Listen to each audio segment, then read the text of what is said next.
Western Conference Semis shifts back to the Mile High City, the 1 seed Denver, after Devin Booker was just absolutely ridiculous at home. This is fun. Nikola Jokic is like, here, you want the ball? There you go. That's Matt Ishbia, Suns owner. All right, we're good. Everybody good? We're good. After all the nonsense, he's going to get suspended? Come on. Relax. Denver built a big early lead, and then the thin man, Durant, goes baseline. And that's unguardable right there. It's a 4-point game. Durant had 10 in the second quarter. Then Devin Booker, outrageous performance in this series. He had 19 in the first half. Slow first half for him. Suns now leading. Speaking of outrageous performance, Nikola Jokic from 3, and then home team's back up. Michael Porter Jr. on the great backdoor cut and pass from Jokic, who had 10 points, 7 boards, and 6 assists. Nuggets led by 3 at the break. Big second half in this series to come. Gordon, Jokic, 3 the hard way. And the lead in the blink of an eye starts to grow. Jokic, again, that patented teardrop from the top of the key and beyond. The lead's 13. Next Nuggets possession. Porter Jr., he's a shooter. Corner 3. Steve, say it with me. Let's ride. Huh? Yeah. Get it? That's the new coach and quarterback, Russell Wilson. Woo-woo! Outlet. Porter Jr. Kentavious Caldwell-Pope. This is the ugliest fast break I ever saw, but it worked. Nuggets lead has ballooned to 18. Booker missed a shot. I don't know what happened. On the other end, Gordon. So often it's Jokic finding him with that little kick-ahead pass. This time Jokic finishes. The lead's 20. Now Booker, Christian Brown, they get knotted up. That sends Booker to the line.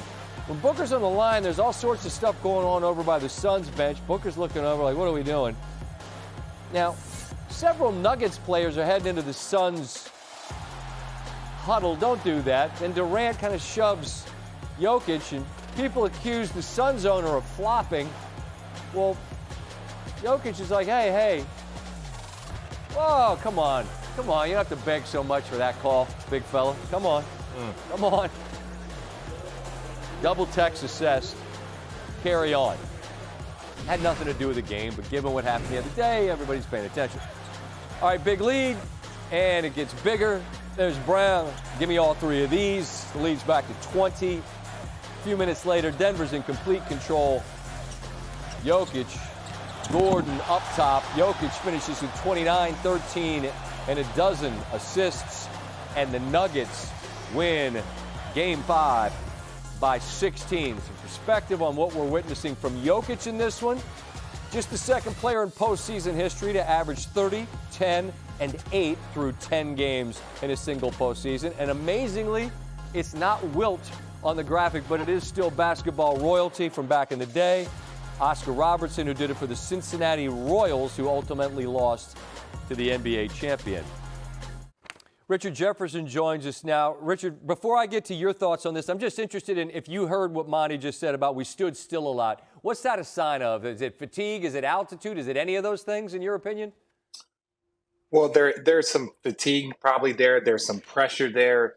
Sometimes, like, again, especially when you're talking about the Denver Nuggets and how fast they move at home. Right. They are a much different team at home than they are on the road. So just the speed of the game. So a lot of times you're more reacting versus, being aggressive. And they were I feel like they were watching the game. They had a good attack. They were aggressive. I just don't think that they had enough on that offensive end. Again, they didn't get much contribution from their bench. And if Kevin Durant is going to shoot in the low 20s from 3, this is one of the most efficient shooters. We talk about he might be the greatest offensive weapon that we have ever seen. For him to shoot in the low 20s over the course of the whole postseason, over the course of this whole series, that's going to be very, very difficult because Phoenix doesn't have enough. They don't have guys coming off their bench consistently. Now, the last 2 games in Phoenix, they did get some contributions from their bench, but they're going to need even more of that. Richard, history tells us in a series that's tied 2 games apiece, Game 5's winner is a real good indicator of the way the series will go.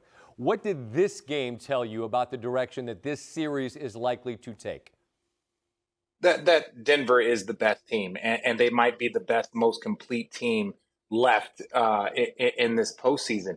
You know, when I look at how you win and the way you win, now again, you only got to win by 1 point. But when you look at this, 18 points they win in the first game, 10 points they win in the second game. Now, Phoenix wins by under double digits in their 2 home games. You give them the credit. But again, a dominance performance here by Denver at home, winning by 16. And I think everyone knows that the game was not that close. This was closer to a 25-point game than it was a 16-point game. So in order for Phoenix to really figure this out, they're going to need more contributions from their bench, and they're going to eventually have to win one in Denver. Right, and that's ultimately where I'm leading this conversation, right? Because Phoenix is certainly capable, and Durant and Booker, would they get 86 from those two in Game 3 at home? So it's you know, it could certainly happen. But when you've been in these situations, Richard, right? You're flying back home. We can win at home. They know that. They've already done it twice. But it's, at some point in your mind, even if you're saying one game at a time, you know you have to go where you just got your butt kicked and win. How big a hill is that to climb for Phoenix right now? Well, again, I think it's all about the mentality. They have 2 guys on their team, Kevin Durant and Devin Booker, that can just wake up and one day decide my team is not going to lose today. And just from being in a Game 7 in a postseason situation, you just want to get to Game 7. Of course. Anything can happen there. And for the Phoenix Suns, it's just, hey, look, protect our home court. We've played better at home. We've shot better. We've gotten more contributions from our bench, a variety of guys. And so if we can get that done at home, you get to a Game 7 situation, boy. Now, don't get me wrong, Jokic might be the best player in the series, but ultimately Kevin Durant and Devin Booker in a Game 7, that sounds pretty scary.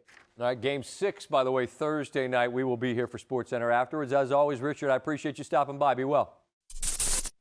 Thanks for watching ESPN on YouTube. For live streaming sports and premium content, subscribe to ESPN+.